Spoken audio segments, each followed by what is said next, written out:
snowy day with Matteo. Good morning, Matteo. He stretches. Is that snow? Yes!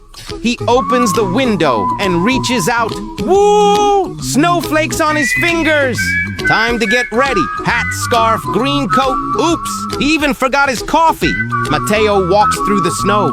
Where's he going? Off on a snowy adventure.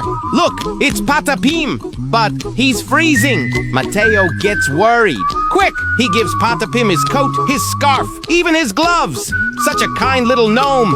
Snowball time. Patapim's snowball is huge. Poof! Matteo disappears in snow. They laugh and laugh and laugh.